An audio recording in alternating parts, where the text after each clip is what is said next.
Paul George gets hurt in a workout 2 days ago. Okay, and now he needs knee surgery. It's just so frustrated, dog. At this point, just retire. Give us something. You got it. You got the bag. You got the $55 million per year from us. You won. You robbed us barefaced. Okay, now give us a break. Come over here. You have your worst season you ever had as a pro. I told you, Pink, guys come to Philly and all of a sudden they just forget how to play basketball.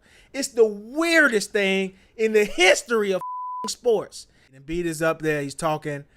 They ask him, when he's going to, when can he return? He doesn't know.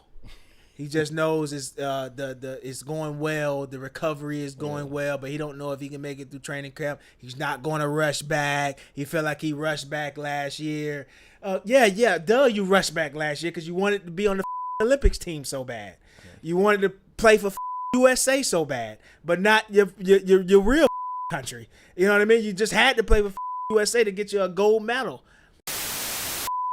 We had our first media day, I guess, if you will. So you got some of the players out talking, and Joel Embiid came out and talked. Now, right before I get to Embiid, because that was the request from Fish, is Paul George gets hurt in a workout 2 days ago. Okay, and now he needs knee surgery, and he's getting knee surgery. Wait, it's an ACL or? It's the Damn. It just said that he's getting orthoscopic, whatever the fucking term probably is. a meniscus. Surgery. Okay. From a comment workout. right there made me have to piss, man.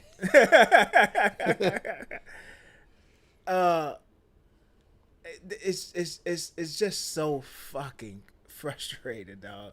It's so. I at this point, just fucking retire. Give us something. You got it. You got the bag. You got the fucking $55 million per year from us. You won. You robbed us barefaced. Okay, now give us a break. Give us something. Retire. It's over. Okay, you come over here. You have your worst season you ever had as a pro. I told you, Pink, guys come to Philly and all of a sudden they just forget how to fucking play basketball. It's the weirdest thing in the history of fucking sports. And now he gets injured again. Paul George is done. Let's just be honest. He's done. Embiid is done, too. Embiid is done, too. You transition to Embiid. Embiid is up there. He's talking. They ask him, when he's going to, when can he return? He doesn't know. He just knows it's going well. The recovery is going well, but he don't know if he can make it through training camp. He's not going to rush back. He felt like he rushed back last year. You rushed back last year because you wanted to be on the fucking Olympics team so bad. You wanted to play for fucking USA so bad, but not your real fucking country. You know what I mean? You just had to play for fucking USA to get you a gold medal. When everybody knew you was hurt in the playoffs. And then a week later, you're gonna go and play in the fucking for Team USA. Yeah, you rushed back, not the team rushed you back. And he's talking about, the team. I don't know how they feel about me now. I feel about me now taking my time when last year they wanted me to rush back. Bitch, you rush your fucking self back, okay? And then I thought it was interesting. He's talking about James Harden. He hasn't heard from James Harden since James Harden left. And I don't know the context because I only read that article. Yeah. It'd be interesting to know if he just brought that up out of the blue or if they asked him, hey, when was the last time you talked to James Harden? I don't know if that's a question people actually ask. It sounds like something he would just offer up because it's been on his mind. And, and he's saying, he led the league in assists. I led the league in points. I don't know what he feels like I had something to do with him leaving. Yeah. And I think if you're Embiid, and again, a huge 76 guy, I'm a huge Embiid guy. You know what I mean? I still think he's better than Jokic to this day. I just don't have a leg to stand on. Go ahead. Do your thing, man. I just don't. I think Embiid needs to look in the mirror and say, okay, yeah, it could be that James Harden thinks that I had something to do with him leaving. Or Embiid, nobody fucking stays. Jimmy Butler. You know what I'm saying? The list goes on and on.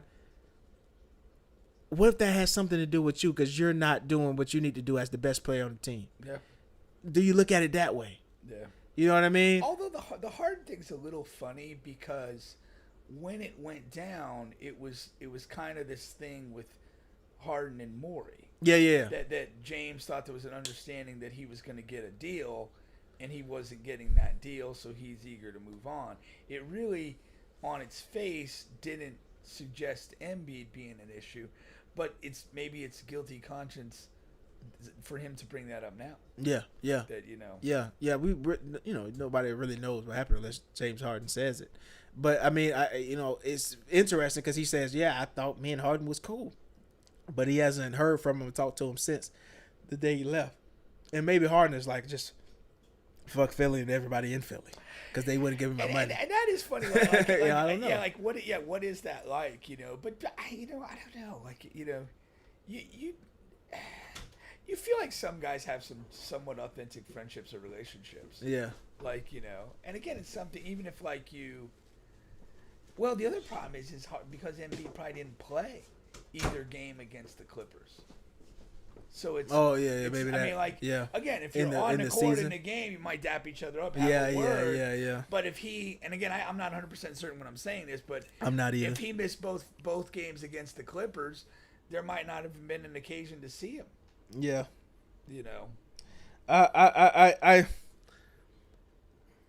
what's funny too about Philly is we always think the grass is greener. But the thing about it, because he used that term earlier, the thing about it is we just don't pick the fucking right guy. Like when you say, okay, we're finna transition from James Harden to Paul George. Okay? Now, most of the fan base is like, yeah, because James Harden had just underperformed in the Game 7. Yeah, once again. And you're like, well, okay, if this guy is just going to never fucking show up in the big playoff game, I'll take anybody. And then here comes Paul George. It's like, it's okay, when you look back at it, now it's like, now that we have all the information, it's like, okay, James Harden's going to play more games than Paul George. He's going to be better. He's a natural point guard, which we have no point guards on the roster and all of that shit.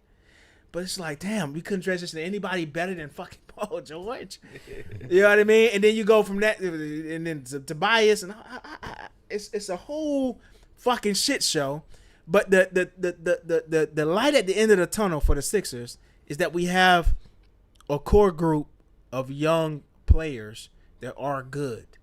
If we can just get off of Paul and Embiid, and I'm more of getting off of Paul, but you're going to have to get off of Embiid as well. I just think that's going to be harder to do.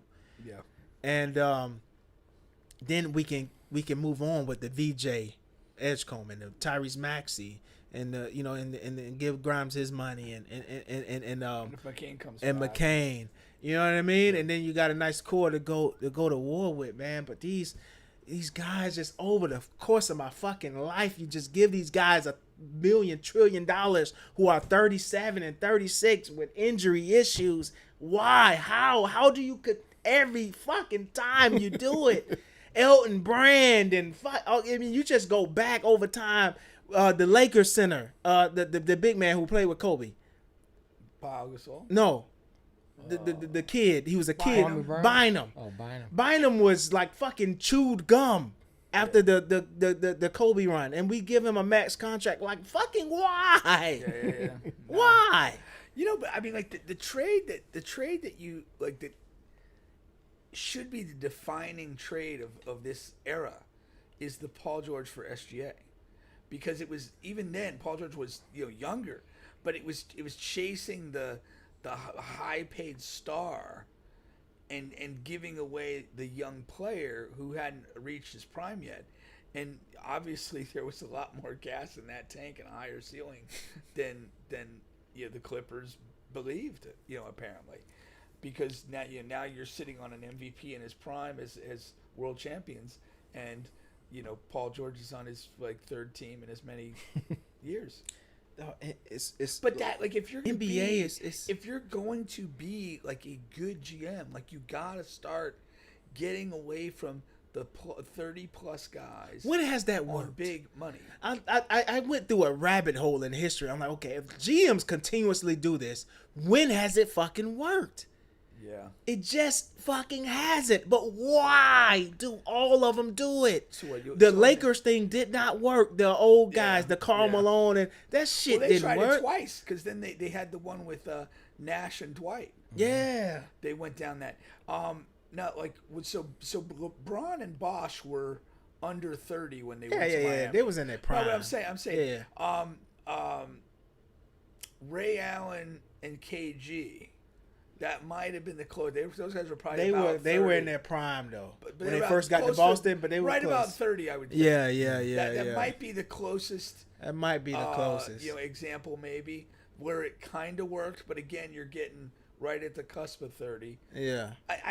I'm talking about these 35 and above. No. Paul George no, is but 35, 36. What I'm saying is, from an organizational standpoint, 34, 35. you kind of you got to draw a line and say we're not maxing anybody over 30 or over 32, and stand on that. And stand on it. Yeah. So PSG, which is won the European Championship in soccer this year, their coach, he doesn't want anybody over 26 to get signed.